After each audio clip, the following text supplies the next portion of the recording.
Councillor Mvimbi, please be silent. You do not have the floor. No, Mr. Speaker. The scene is Plettenberg Bay in the chambers of the B2 Council. The Speaker of the Council, Johan Brummer, is addressing ANC Councillor Lulama Mvimbi. Please be silent. You do not have the floor. No, we cannot proceed on things when things are like this. Please. You said this is a committee meeting. Let's not drag this thing out. Just get him out of here. Mvimbi is the former mayor of the B2 Council. The Speaker says he's out of order. Mvimbi says he's not. He's lying. He is lying because what he is confusing, he's confusing the robustness and the vibrancy of councillors within council meeting to disruption. A councillor for 18 years, Mvimbi served as mayor of B2 for 8 of those. Despite being voted out, he says his party had a good record of delivery during its time in office. We have built close to 4,000 houses. Most of our streets in black townships are tarred. People have got electricity. Which one would expect, as Plettenberg Bay has for years been regarded as the destination of the rich and well-to-do, the jewel of South Africa's garden route, fondly known as Plet. It's home to beautiful beaches and holiday homes. It's an obvious attraction to local and foreign tourists in search of seaside adventure. On the surface of it, Plet looks like it's functioning. It looks fine. The roads are clean, the rubbish is being collected. But the fact is we've got almost 40% unemployment. So how can we be functioning properly like that?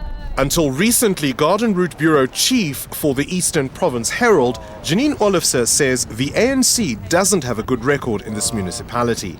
I believe that for a town as wealthy as this town is in terms of what it collects from rates, we should be a lot further along the line than we are.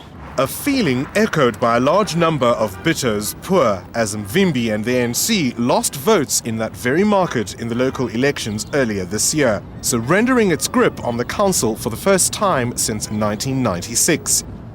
The ANC and Democratic Alliance had 6 seats each, with the Congress of the People getting 1 seat.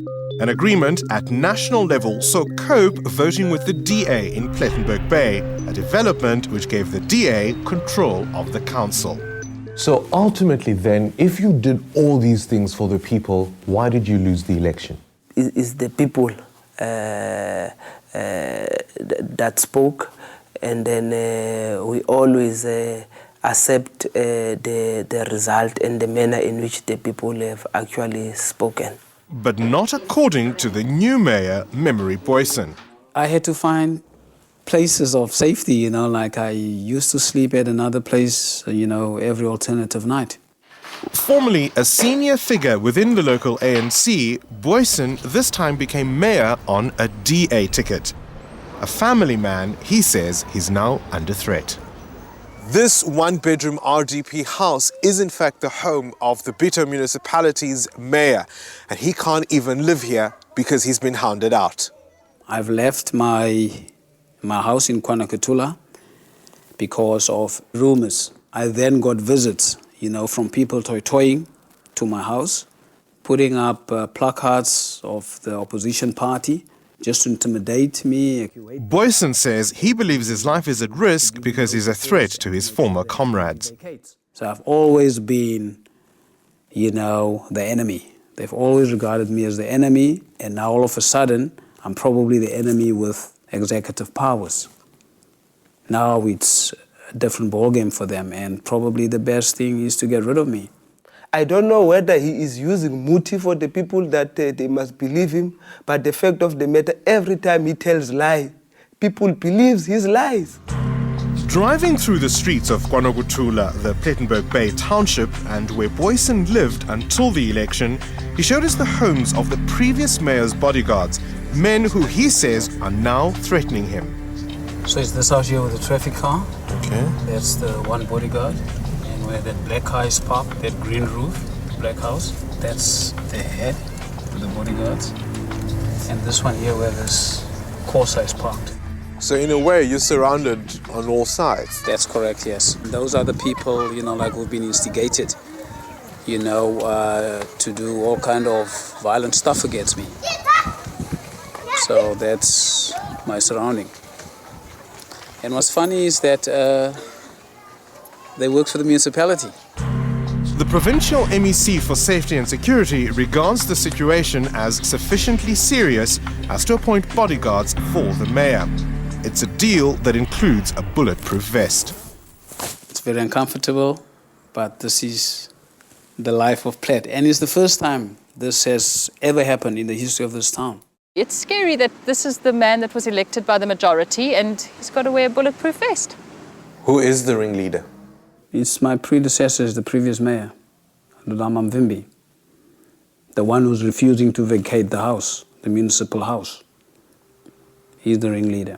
The mayor is a liar. You know, he is used to telling lies and getting away with it.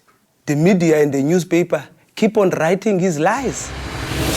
Mvimbi's relationship with the media is a cold one. So much so that a crowd of his supporters started jostling a photographer taking pictures of Mvimbi when he was ordered to leave the council chambers.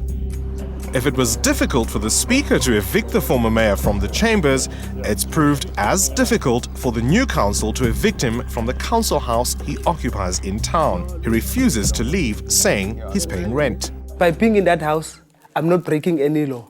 But I know that the DA has been harassing other black people who are living in municipal houses in town. The only reason they are using that they want me to live in that house because they don't want black people to live in town. While Booysen has identified the property as somewhere he and his family would be safe, his partner Estelle says living with uncertainty is tough. It's been awfully difficult not to live in my own house, and especially having a small child, moving up and down and not knowing where you're going, whether you'll be safe or not. Booysen may not have a safe house of his own, but at least he has a car. He's driving a former traffic vehicle from the municipal pool, as his 10-year-old Mazda was adjudged unsafe. And he doesn't feel he needs the BMW X5 driven by his predecessor. Thanks to the weekend newspapers, the whole country knows the story of that BMW. It was just when the economic recession was starting to move into South Africa. He went and purchased the most expensive mayoral vehicle in the country, with a siren, with GPS, worth almost 40,000 rand. For what? Mvimbi says he did nothing wrong by driving the car. It's not a matter that was procured by me. Councillors are forbidden by the Municipal Finance Management Act to get involved in the issues of procurement. Ever since Memory Booysen questioned the former mayor's need for such an expensive vehicle, and in so doing challenging the ANC, then still his own party, he says he's been hounded by the organisation. And the party then felt that I was not towing the line because all the other comrades believed that it was the right thing to do, and I said that there was no proof that we should go into that extent of spending taxpayers' money, and I was then expelled. The ANC-run council then suspended Booysen and refused to pay his last month's salary of 12,000 rand, for which he sued the council. Although the court ruled in his favour, the council took it to the Cape High Court, which also ruled in his favour, and then to the Supreme Court of Appeal. That's legal costs of over 400,000 rand to avoid paying the 12,000 it owes. Just to be spiteful. They were just spiteful, and they even said it to me, in the corridors, that we're going to run you dry, you'll not be able to afford. We're using taxpayers' money, I was told in my face. It's lawfare. You have the municipality's money and you can appoint all the lawyers and advocates you like, and then you take the other guy on and he has to pay out of his own pocket. Johan Brimmer is the speaker in the Bito Council. He says that money could have been far better spent at the local Plettenberg Bay Airport, which he says has degenerated under the previous council. The result was that a commercial airline, Airlink, stopped flying here. I'm standing on the runway, and commercial airlines used to fly in here, but the closest tourists can get directly to this town is now an airport 2 hours away. Lulama Mvimbi says it has nothing to do with his term as mayor. I think it was something beyond the council's control, because when the airliner then decided to discontinue, there was nothing we could actually do. Brimmer says Plettenberg Bay wouldn't have lost the regular traffic if the council had simply maintained the airport. thereby meeting official safety standards, as evidenced by this letter from the Airlink CEO. Those standards were let go. We don't have a fire service here anymore. Safety requirements and security requirements and so on have been beefed up everywhere, and there are now new requirements, and we simply don't comply with those. We haven't spent the money and we haven't done the management work to make it work. Keeping in mind that Plettenberg Bay is touted as the Monaco of the garden route, the challenges facing this council are substantial, some of them over the road from very expensive properties. The most of us are well-educated people, but no job, nothing at all, every day, the rest of our life. This man and others search daily through the Plettenberg Bay dump as a means to sustain themselves. Booysen says, in contrast, those who were running the B2 Council were more concerned with their own financial well-being. It's mostly ANC members and ANC followers. And the majority of them, I would say, they benefit from this municipality.